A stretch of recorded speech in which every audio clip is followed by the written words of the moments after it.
Welcome to the third lecture in the Common Core Distinguished Lecture Series. I'm Gwyn Edwards, Director of the Common Core Curriculum. It's very, very pleasing to see so many of you here this evening, given the weather and the fact that it's actually Reading Week. So thank you very much for making an effort to come to this special occasion.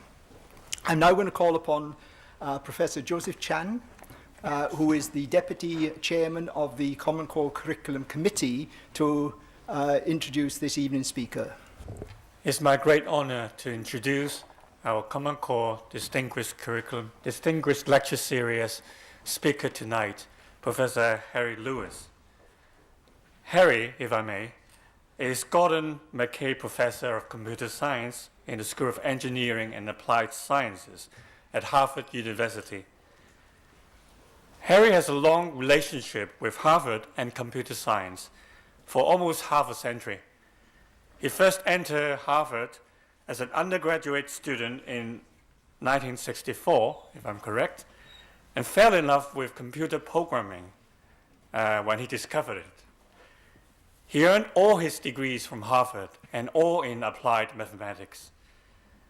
In 1974, immediately after receiving his PhD, Harry became assistant professor of computer science and began a long and distinguished teaching career at Harvard. So long, in fact, that children of his former students have become his students as well. Many former students are now prominent scientists, distinguished professors in top universities in the US, or super successful entrepreneurs such as Bill Gates and Mark Zuckerberg.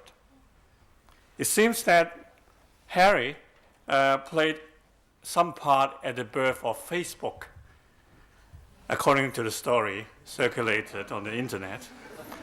In early 2004, Zuckerberg had an email exchange with Harry, his favorite computer science professor. And after that, Zuckerberg created an online service called 6 Degrees of Harry Lewis, which linked students by categorizing them according to their social proximity to Professor Lewis. So that online service became a precursor to Facebook, which was launched just 1 month later. In recognition of Harry's teaching excellence at Harvard, the university honored him with the position of Harvard College Professor from 2003 to 2008. But Harry is not just a great teacher, he's also a great scholar. He has published widely in 3 areas of scholarship: theoretical computer science, the social implication of the internet, and the history and future of higher education. Let me just mention 3 recent but highly influential books he has published. First, Excellence Without a Soul, How a Great University Forgot Education. Second, Blown to Bits, Your Life, Liberty, and Happiness After the Digital Explosion. And third, What is College For? The Public Purpose of Higher Education. Harry is also a very dedicated administrator.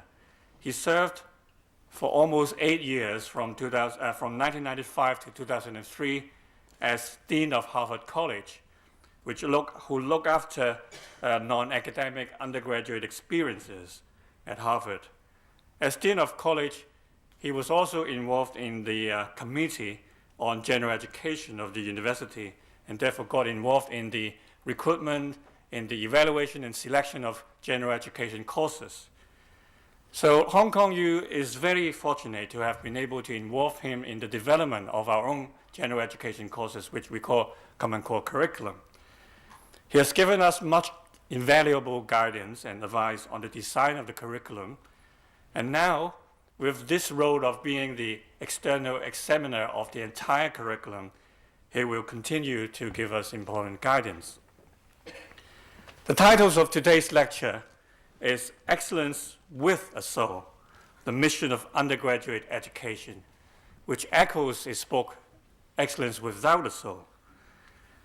In that book, Harry writes that universities today, quote, have forgotten the larger educational role of college students. They succeed better than ever as creators and repositories of knowledge. But they have forgotten that the fundamental job of undergraduate education is to turn 18 and 19-year-olds into 20 and 21-year-olds, to help them grow up, to learn who they are, to search for a larger purpose for their lives, and to leave college as better human beings, end of quote. As Deputy Chairman of the Common Core Curriculum, I'm proud to say that Hong Kong U has not only forgotten this important job, but we have made it the core mission of our Common Core Curriculum. Let me end my introduction with a lighter note. Harry has an enormous range of interests and hobbies. Apart from his passion for computer science and education and teaching, he is also a big fan of baseball. His hobby is, and I quote him, the Red Sox in sickness and in health. Students and colleagues, please join me in welcoming Professor Harry Lewis. I appreciate that warm introduction, and thank you all for being here. I understand this is a week where no one actually has to be on campus. I know what a lecture hall at Harvard would look like under those circumstances, and it would not be nearly as full. So I really appreciate your being here. And it's a great honor for me to speak to you. And the you to whom I'm speaking are the students in the audience. The rest of you, I appreciate your being here. You are going to get to listen in on what I have to say to the students. I'm not addressing you, so a little bit the opposite of what often happens in these academic lectures. So students, I want to, more than just thanking you for being here, I want to welcome you to higher education. You've already been here in the process of your education for a few weeks.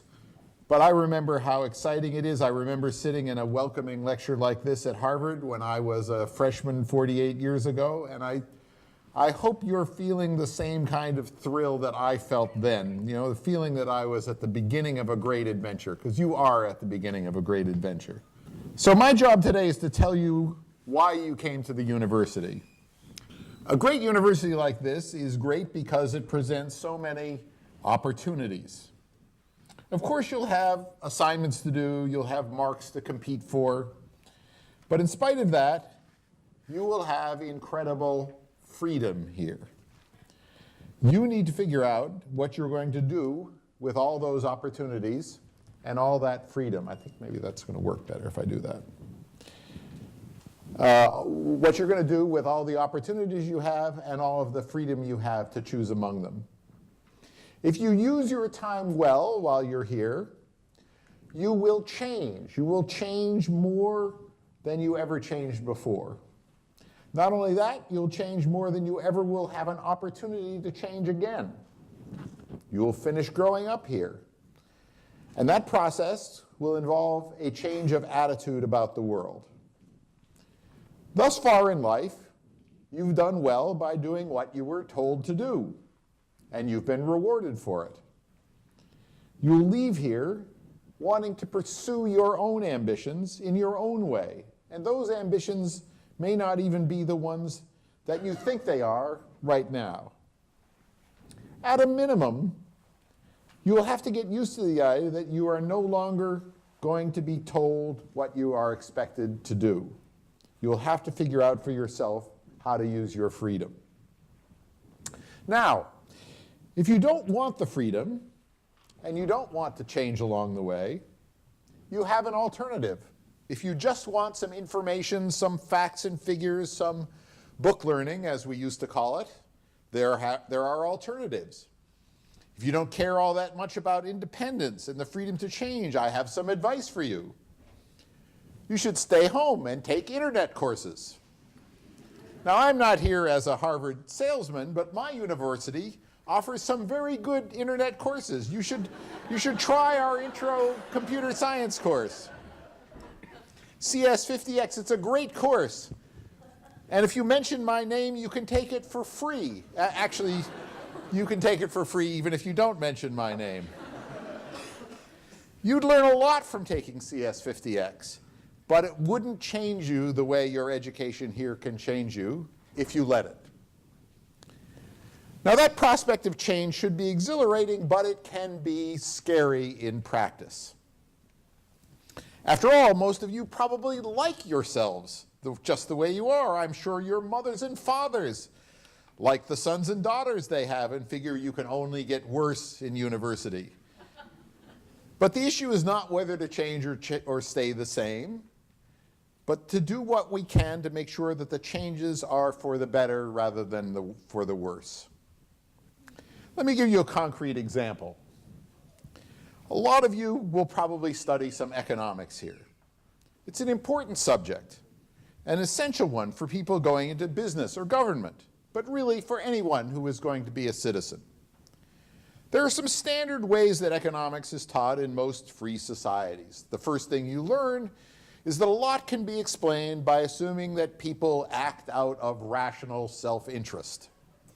They do the thing that is best for themselves, and society as a whole benefits.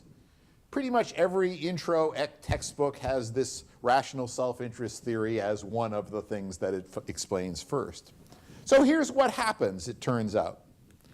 After studying just that much economics, students become more selfish and less altruistic than they were before they studied economics. We know this scientifically. The black bars show how much more likely students are to do ethically questionable things after they take intro economics than if they had taken astronomy instead. That was the control course that was used in this particular study. So studying just intro economics tends to change students, and not just in what they know, but in how they behave, and not for the better. So we have a proof that universities can change the morals and ethics of students. Now we just have to figure out how to make the change positive rather than negative. So that's why you came to a university like Hong Kong University. To change and to be changed, become a new and different person, but also to become a better person.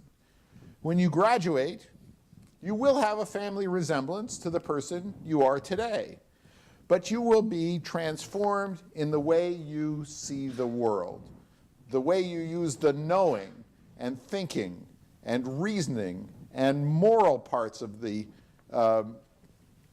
your brain, in addition to the instinctive part, the way you learn to think about beauty and not just experience it, the way you will synthesize and analyze information, put facts together and take things apart, and take apart the things that people are telling you.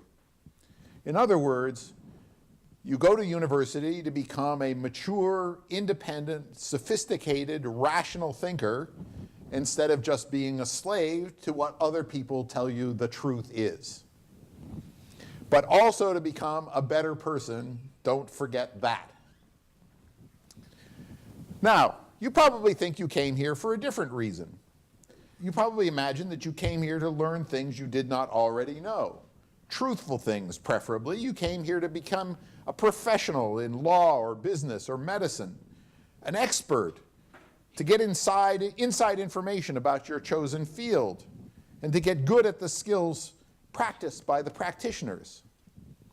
In fact, you probably want to become as good at these things as you possibly can.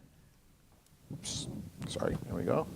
You want to pursue excellence, to become excellent at what your chosen profession or way of life is. And that is certainly a worthy and important ambition, if not easy to achieve, at least reasonably well defined in what it means for your day-to-day life. Now, a few of you, I hope, may have come here hoping to become scholars, professors yourselves someday. I hope there are a few of you who plan to become professors because the universities won't survive if no one winds up professing. But what the world mostly needs is people trained by professors to become something other than professors. We need bankers and engineers and film directors and studio artists and nurses and lawyers who've been undergraduates at great liberal arts universities like this one. But why? Why should someone who does not plan on becoming a professor go to university to study under a bunch of professors of all these alien subjects that you'll be studying? Why should a future doctor or accountant study religion and philosophy and history and physics? Why is a banker or a business person, let's say, one who's gone to university better than one who didn't have that experience? It's not like most of the coursework is quote unquote relevant to banking. You could probably squeeze all the courses that are directly relevant to banking into a couple of years. Instead, this university, like others in Hong Kong now, have gone in the opposite direction. They've taken what used to be a 3-year degree program and made it 4. Filled out the 3-year program by sprinkling in courses in the Common Core, exploring issues of profound significance to humankind. But really, who needs that? For example, what about those of you who want to become engineers and computer scientists? There's a fellow named Peter Thiel who will pay you not to go to university if you can persuade him that you have an invention or a business idea that's worthwhile for him to back with investment money. He obviously thinks 4 years of higher education aren't important to becoming a successful inventor or entrepreneur. And I suppose as evidence, we could point to the guys I taught, as Joseph mentioned, Bill Gates and Mark Zuckerberg. Neither of them needed a degree, did they? I have the unique privilege of having taught both of them just before they dropped out of Harvard. And I'm not quite sure whether that's what that says about me as a teacher. They did fine for themselves. Hey, you could do that too. Here, by the way, is a photo of Bill Gates from just about the time that I taught him. He was taken by the police when he was arrested for speeding. Somehow he looks like he knows he's going to land on his feet, doesn't he? Now, if you can identify with the young Mr. Gates, do remember that the grown-up Mr. Gates not only built a successful business, his business empowered lots of people to write and to think and to communicate who could not have done so without personal computers. And after that, he became the world's greatest philanthropist. He remembered to use his personal success for the good of other people. So, Mr. Thiel's pitch to drop out of school and make it on your wits may have some appeal, but it's not a life plan, and you should be thinking about your life while you are here, not just about what you feel like doing tomorrow. And you should be thinking not just about your own life. When you're a student here, you'll have the opportunity to think not just about your own future, but about the future of your city, your nation, the entire world. One of the great problems of society is that too many people are driven to think just about how to optimize their personal situation for tomorrow, and not about how their choices and their actions and the choices and actions of their fellows will impact the world they someday will leave to their children. It will not matter if you're able to buy a nice house if the sea rises from climate change and Hong Kong is underwater in a century. It will not matter if you're able to drink fancy wine if world poverty and hunger are so severe as to cause global political turmoil. It will not matter if you have an air-conditioned home if in a few decades there is not enough energy in the world to cool all the homes of all the people who need to keep cool. So I hope you'll use the opportunities you have here, the leisure of 4 years to think and to learn, not just to make yourself more skilled, but to think about the future of the world. That is what time and a degree of isolation from day-to-day worries are for. Now, I said at the beginning that I want to offer you some thoughts about why you're going to university and what you should hope to get out of it. I have 4 points to make, and I want to tee them up by saying what you should not be expecting to get out of your education. These points may be alarming. So let me reassure you that there is another half to each one of these statements. The second half of the sentence is more positive and more important than the first. But here are the first halves. You do not go to university to learn stuff. You do not go to university to learn the answers. You do not go to university to become learned. And you do not go to university for what you will remember. So, now the other halves. The first point I want you to know is that you do not go to university to learn stuff. You go to university to learn how to learn stuff. The stuff you learn withers and fades quickly. The facts you learn today have a very short half-life. This is a standard exponential decay curve. I think it applies not just to radioactive isotopes, but to the stuff you learn in university. Heck, I've given exams on which my students got 100%, and they probably couldn't have gotten anything right a week later. At Harvard, we used to give exams for the fall term after winter break. Classes would end in mid-December, and we would give exams in mid-January. Students hated it. They wanted us to move exams before winter break so they would not have to study and have the exams hanging over their heads over vacation. In a rare moment of candor for a dean, one of them noted that if we made this change, not only would we make the students happier, they would do better on the exam since they would have 3 weeks less time to forget everything we had taught them. Not a great endorsement of the stickiness of our teaching. I suspect the half-life of knowledge is no more than a couple of years. If you include the lost knowledge, the stuff you actually remember but is totally useless. Here are some of the computer programming languages I could tell you about that can't be run on any computer anymore. By the time you're my age, almost nothing is left of the specifics of your university courses. Ask any university graduate over the age of 40 what in particular they remember from their days in the university other than the people they became friends with. They probably won't even be able to name half the courses they took, much less what they read or studied in those courses. But the desire and the disposition to continue learning stuff, the lack of fear when confronted with something you don't understand, that is what you will learn that will be of lasting value and will make you a success in later life. That is what will distinguish you from an uneducated person. Students in Harvard's computer science program complain because we teach them one programming language for a while and then introduce a second one before they get good at the first and then ask them to write code in a third. And we explain to them that we're getting them ready for the rest of their life, which will not be planned for them as a sequence of beautifully connected curricular units, each designed to fit the next like the links of a chain. Instead, real life contains surprises. You can take these surprises as either disappointments or as opportunities, depending on whether you're prepared to keep learning or are only prepared to keep using what you already know.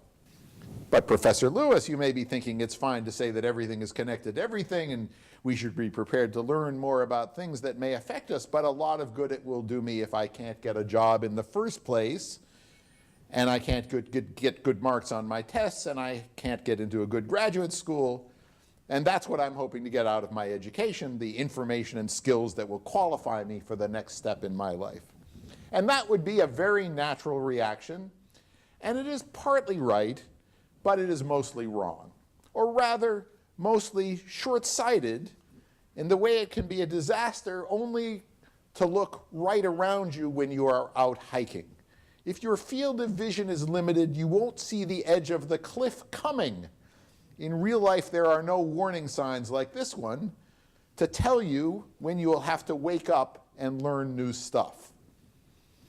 So up-to-date facts and skills are important, but not as important as the disposition to keep learning. Think about it.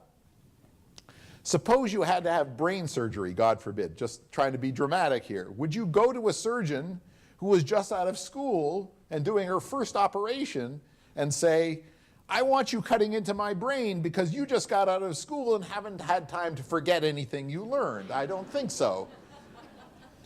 If you went to an older surgeon, would you feel good if he said, I haven't forgotten a single thing I learned about brain surgery when I went to university 40 years ago, and I'm going to bring all that vast store of 40-year-old knowledge to the operating table. Please lie down and relax now.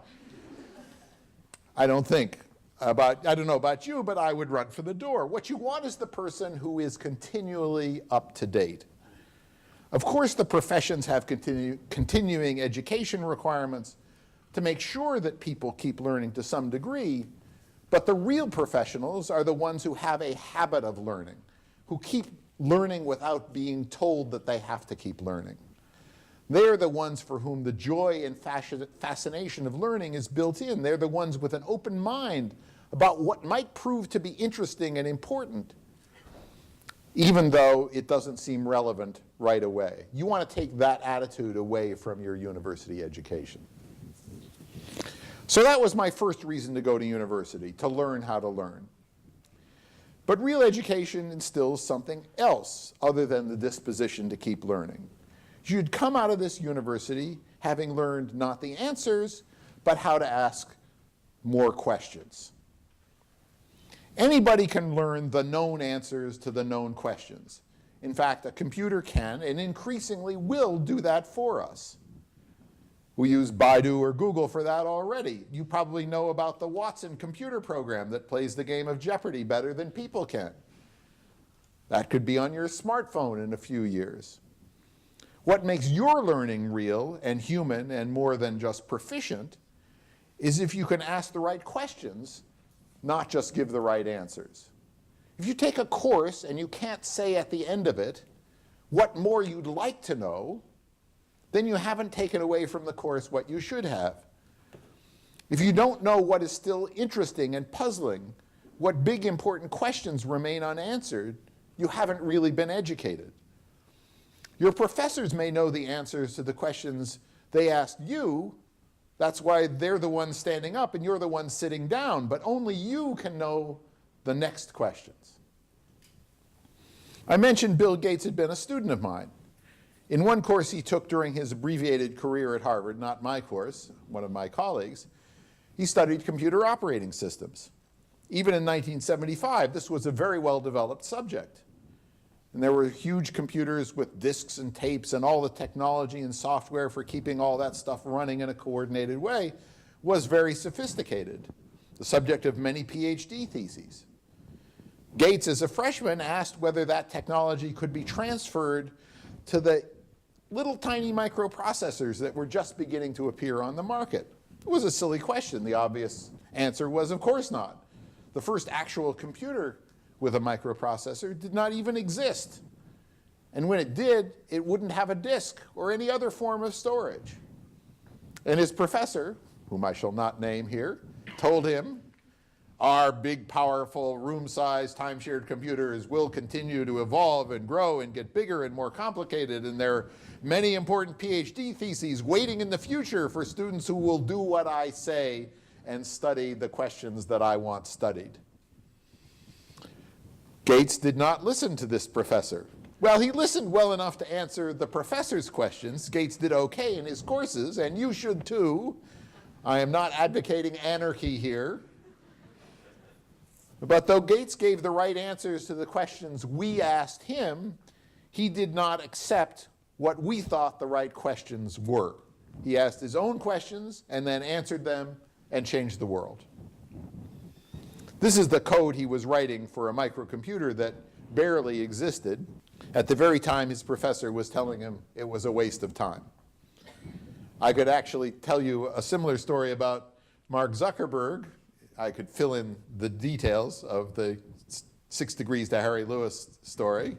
But the point about Zuckerberg was not his relationship to me, but that he wandered back and forth between the computer science and the psychology departments at a time when the professors in those departments were not talking to each other very much. At Harvard, those two departments are in buildings that are a block away. You can see each from the other. and there weren't any professors going back and forth between those buildings, but this freshman was. So, point number one, you get an education not to learn stuff, but to learn to learn. And point number two, you get an education not to learn to give the right answers, but to learn to ask the right questions. Now I'd like to shift over and talk about studying and living. It's very easy for university students to think of themselves as having academic lives and real lives, the two lives that exist in separate time domains and involve separate activities. In fact, we professors sometimes reinforce that idea. I may say that an assignment should take you 4 hours to complete. And then my students complain if my assignment takes more time than that, as though they were laborers and I was a general contractor and I'm making them work overtime for no extra pay. Those extra hours had already been promised to somebody else, a boyfriend or girlfriend, or watching television, or something in the other box. So implicit in this metaphor of the two-part day is the notion that you shut off one life when you leave its box and get into the other box. But you shouldn't. And you won't if you are a really educated person. That's because there's a point in being part of an educational community, not just a training program that could be administered over the internet. Part of that community life is the opportunity to make human connections in a way that we do not, Mark Zuckerberg notwithstanding, really know how to create at a distance. Learning is a human activity between people and people, not an activity between people and words, not an activity between people and texts. It's between people and people. You learn more from your teachers than the academic subjects they teach you, and more from your fellow students as well. If you're lucky, and in this excellent university, you will have a good chance of being lucky if you let yourself, you will get some life-altering perspectives from your professors also. You'll certainly meet fellow students who will remain your friends for life, and maybe even professional partners and business colleagues or spouses even. But as important as all those human connections are, and I could go on about them at length, they're not enough to justify bringing everyone together into an academic community like this one. After all, you could just take internet courses and then have everybody come together for a big summer camp where we bond instead of teaching. No, there's something more to a real university than that. Remember, you don't go to university to get taught history by historians and economics by economists because you want to become a historian or an economist. At least that's not the reason for most of you. As I said, we certainly hope that a few of you, preferably the best students among you, will be inspired to become professors and research scholars. That's an essential part of our business, without which whole fields of learning would die. So here's an interesting example that's come up recently. A Harvard scholar, one of my colleagues in the divinity school, recently revealed a manuscript from the 4th century AD, which seems to suggest that Jesus was married. Where would we be if no one could read or authenticate that little slip of parchment, because the last scholar of ancient Coptic died a century ago or something like that, like the last dodo bird? We need Coptic scholars.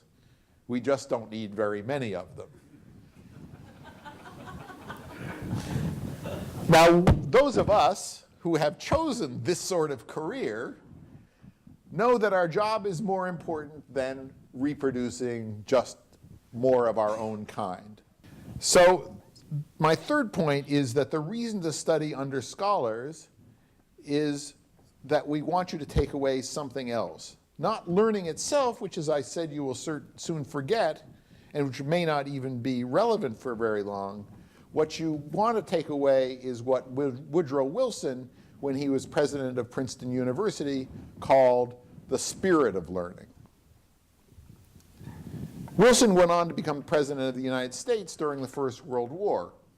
He was the only United States president who had a PhD.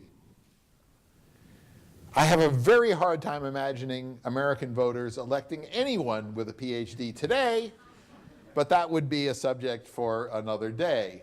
Now I'm going to paraphrase some of what Wilson said because it seems so totally appropriate today, 103 years after he said it. What do I mean by the spirit of learning? As Wilson described the spirit of learning, you go to university to prepare for a life that is intellectual, not just in the classroom and not just when you're studying, but in all your undertakings. University life is a process of preparation for the rest of your life, not a process of filling up an empty vessel with facts and details that you can take out and use later on. You're preparing to lead a life in which your mind can comprehend and make proper use of the modern world and all its opportunities. What's the point of a liberal education? Not learning, but the discipline of critical thinking and other things in the way scholars dispassionately think about their subjects. Not memorization of facts and figures, but the enlightenment of the mind, the process of arriving at a mental state where details make sense in a larger context.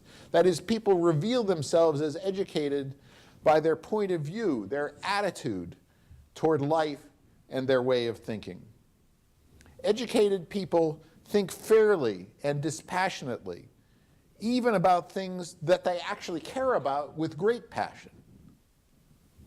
When you're educated, you can see differences, you can discriminate, you can combine ideas and figure out where they lead. You have insight and comprehension. The educated mind is an instrument of appreciation, like a musical instrument that's tuned and mellow and resonant because it's been practiced on so many times. When you get into an argument, you're more likely to contribute light than heat. You will lend some enlightenment rather than contribute to the explosion. You will have developed the capacity to pull the elements of a difficult subject into a unified, holistic view. Because you're educated, you will know enough about the world to offer perspectives that people cannot if they know only about their own generation, their own nation or city, their own business or profession. These are the things that scholars do.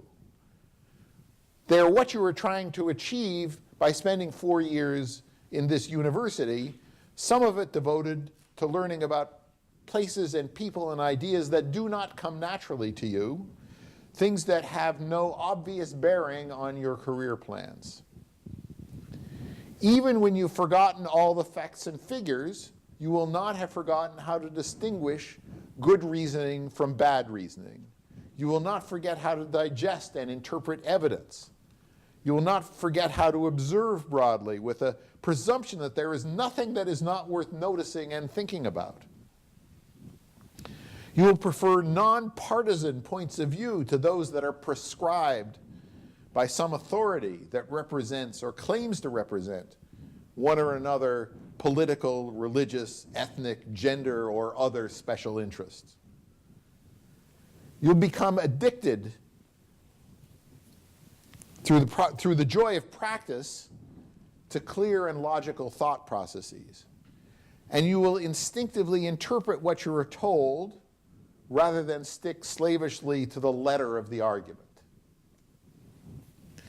More than anything, you will revere the search for the truth and the process of discovering knowledge, and you will come to respect, deeply respect, the integrity of the human mind.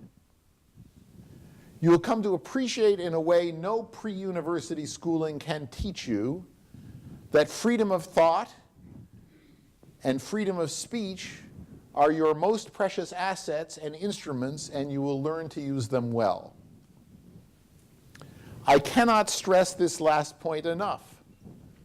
Perhaps I may be permitted to quote the eminent Chinese professor Wang Hui. Sorry if I mispronounced that. A healthy society needs truthful voices, And the truthful voices come from truthful people. In China, he says, a lot of people say a lot of things, but they don't believe those things. They are just echoing other people. China is full of noise, but it's silent. You don't hear real voices. Your education here is a preparation for such a truthful life, a life in which you will apply the means of finding the truth you learn here by observation and reason, not by repeating what someone else says the truth is. This is what we need from our business people and our lawyers and our doctors and our politicians, people who carry the spirit of learning into their professional lives. A university education is not just a training ground with milestones to be passed as you travel en route to your degree. To absorb the spirit of learning, as I've described it, you need to practice on the subjects taught in your courses, but your real job is not to memorize enough to get good marks. Your real job is to come away with a way of thinking about your whole life, to make your classroom conversations echo in your mind as you pursue life outside the classroom, to see your life outside the classroom within frameworks you were discussing inside the classroom. I said earlier that one of your goals is to learn to ask the right questions. They're likely to be questions that your courses can only help you think about, not learn the answers to. You will take courses from the Common Core, so you will learn new ways of thinking about the world. I will mention just a couple of examples. I've had the privilege of studying this curriculum in some detail, and I want to take a year off and come here and take these courses. If you take the course on genetics and human nature, what a great opportunity to think about your family, maybe your grandmother, whom you think you resemble so much, more than you resemble your parents. If you take the course on spirituality, religion, and social change, it may be the last thing in the world you would have signed up for if you had completely free choice of subjects to study. But the Middle East is ablaze because of conflicts over religion and social change. And you can use your thought processes that you will learn in these courses later on when you think about the world. People everywhere are facing challenges over doctrinaire education imposed by the state. Even in America, we are having forces pushing for the teaching only of official versions of the truth. This is an anti-evolution platform of one political party in the state of Texas, suggesting that it is bad to teach students to be skeptical. These politicians actually think that schools should not teach critical thinking because it will challenge students' fixed beliefs. But of course, questioning is exactly what education should accomplish. So while we groaned over what was happening in Texas, we watched with admiration as the people of Hong Kong resisted the politicization of their education. Especially here in Hong Kong, you have opportunities every day to relate your freedom to study with your freedom to live. Now, beyond the spirit of learning, there is one other thing I hope you will take away from your education. And this is my fourth point, so yes, we're getting close to the end. It's not what you will remember years later. It's what you will become, not as an information processing engine, but as a human being. That character matters, honor matters, dignity matters, courage matters. An educated person who does not use his or her gifts in an honorable or admirable way is wasting them. You have an obligation to yourself and to your society to pay forward the privilege of becoming educated. That is, to return to future generations the opportunities that previous generations created for you. Others before you made it possible for you to attend this university. That is not a small thing. Now, probably you all think you're persons of good character and not cheaters or frauds. But we all want to be successful, too. Human nature is the same everywhere. And we're tempted to take advantage of opportunities to become successful in dishonorable ways. As I said about introductory economics, We can even take the wrong short-term lessons away from things that actually are true. My colleague Howard Gardner of the Harvard School of Education made an interesting discovery when he studied some young people recently. All young people say, in his series of interviews that he did, that they want to behave well and honorably and honestly. But in these controlled psychological studies, they almost all cheat or exaggerate in small ways when they think they are not being watched. And when asked to reconcile these two facts, what they said about their good intentions and what they actually did when they thought no one was watching, they all said that they want to do the right thing, and they plan on doing the right thing later, once they've become rich and successful. In the short run, they reason, in order to be successful, they have to cheat a little, since everyone else is cheating too. But they plan on stopping later on. Now, you can imagine how that works out in practice. First of all, success is a receding goal. Once you've become a little successful, greater successes beckon, so you delay the reforms you promised yourself you would make until you become a little more successful. And then after a while, you forget your good intentions. You get used to the idea that everybody cuts corners and nobody gets caught. You aren't going to compromise your good fortune by being the only honest person in whatever business or profession you are pursuing. And the problem is that the more successful you become, and coming out of this university, you will have great opportunities to be successful, the more leverage you will have. The more your missteps and misjudgments and moral compromises will matter to the lives of other people. Small moral compromises that we think may not matter very much when we are young and powerless develop into habits we repeat when the world is depending on us.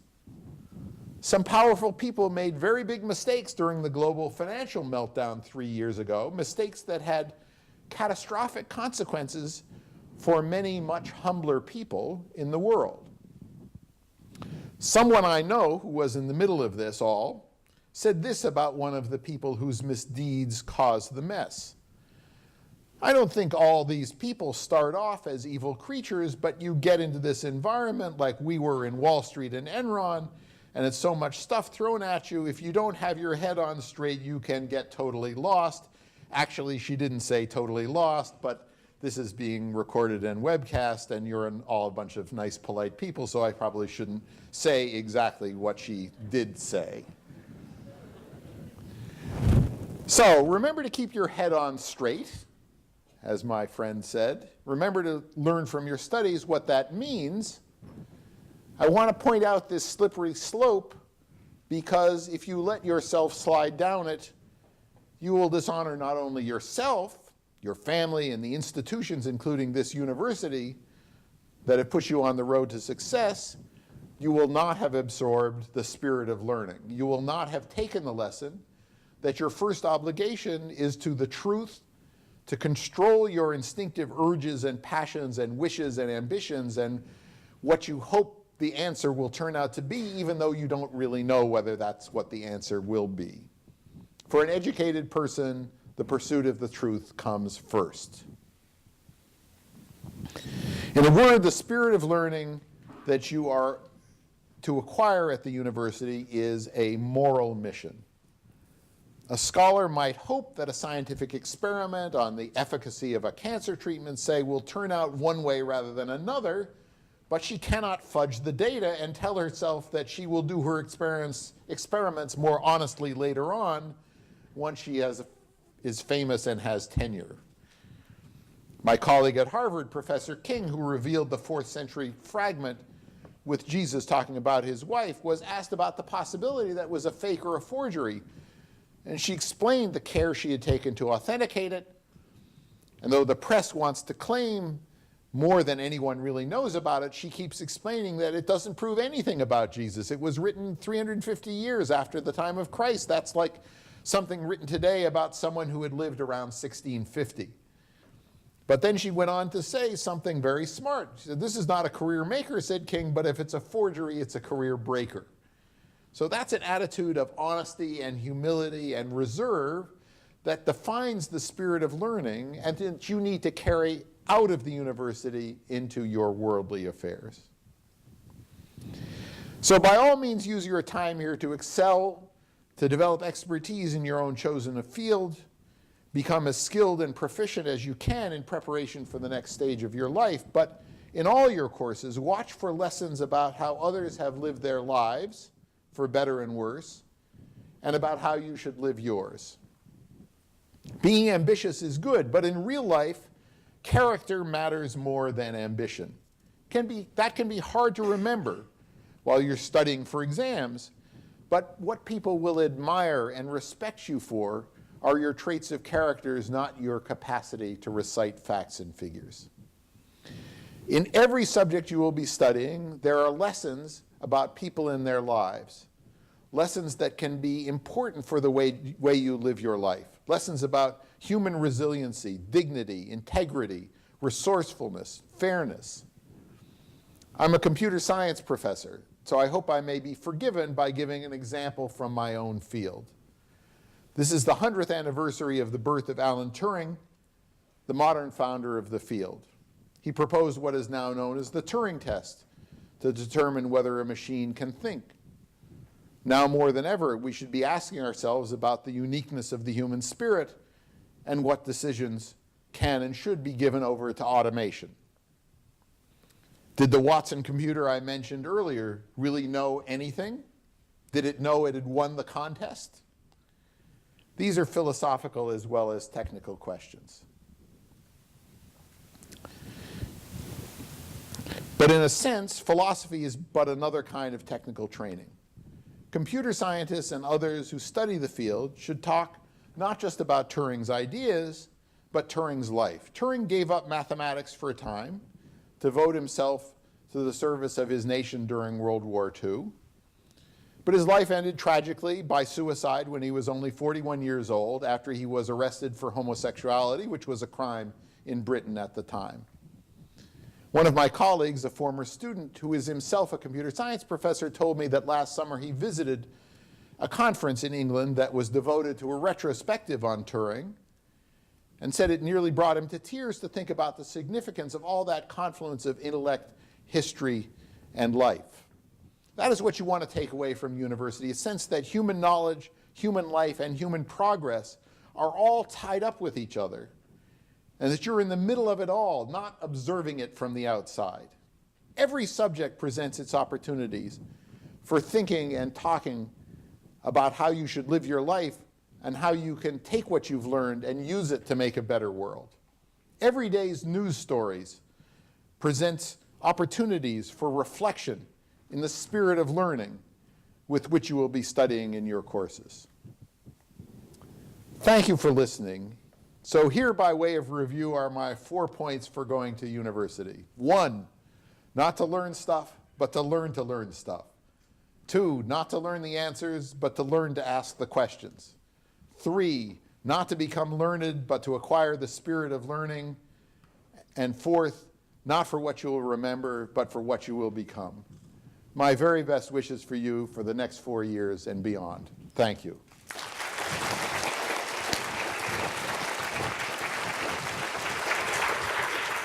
Thank you, Harry, for such an inspiring lecture. I'm sure many of you are inspired and you would like to ask questions. We still have about 10 minutes for Q&A. And anyone who wants to raise a question, please raise your hand. And if you don't mind, rise and ask your question. It was a little heavy. Why doesn't somebody ask me what I said when Mark Zuckerberg asked me if he could use my name in the title of his prototype website? That might relieve the tension here a little bit. Any question? Yes, there are 2 questions. There's one in the back. Okay, all right. Oh, I'm sorry. The front first. And Wait then a minute, the back. take the microphone. Yeah. Okay. I have a question. You think playing and studying, which is more important? Which is More important. Which are the two? Playing and studying. Play and study. Yeah. Which is more important? Yeah. It's like, which is more important, inhaling or exhaling, You won't survive very long if you don't do both.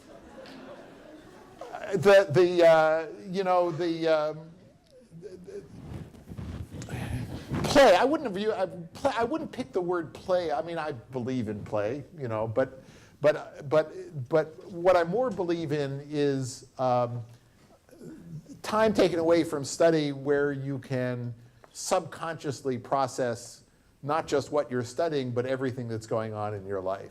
So I'm a big fan of long walks.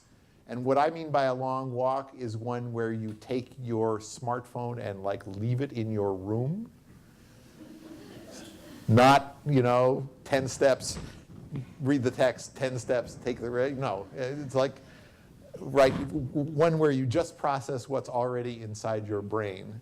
And that's really, really important thing to do because it is so easy when you're going to university and studying hard and taking 4 or 5 or 6 courses and so on, just to keep putting one foot in front of the other and making sure, and again, not noticing that you're about to go over the edge of a cliff somehow. So play is a fine thing. Study is obviously the main thing in terms of what you're doing here. But I like to advocate for respite from both study and play, both of which are kind of intense activities. I like to advise students to create a little bit of a vacuum, and it's very hard to do, thank you, Mr. Zuckerberg, because and Mr. Gates too, both of them have contributed to this problem. Because of the constant connectivity and interruptedness, and there's no difficulty in amusing ourselves endlessly when we're not studying, but that's not the sort of thing that actually enables you to process your life and think about whether you're actually happy about where you're going. Okay? Thank you. You're welcome. Talking about this question, I remember a PhD student of mine some years ago. He put up his motto on his Facebook page saying, play seriously and work playfully. Yeah, okay. I don't know whether that's good advice or not. There's another question from the back. Testing. Okay, thank you. Professor Lewis, I also have quite silly question, I think. So do you think that for students of my age, I'm a freshman, should we be concerned of our career? I mean, reality and dreams, there is a gap in between at most of the times. Thank you. Gap between? Between reality and our dream. And I mean, the thing that you think you should do and the thing that you really like. For example, I am a student of science faculty, and actually I also like computer programming. Right. But for me, a computer programmer is it sounds like a life that is really harsh and important for a girl like me. Yes. Life of a computer programmer is harsh? Life of a computer programmer is not harsh. I don't know. You want harsh? Seriously, you need to get out in the world a little bit and mix with some people who have harsh lives. Okay, that's the life of a computer compared to the lives that people actually lead. Computer programming is try like being a laundress or something like that. That's a harsh life. So.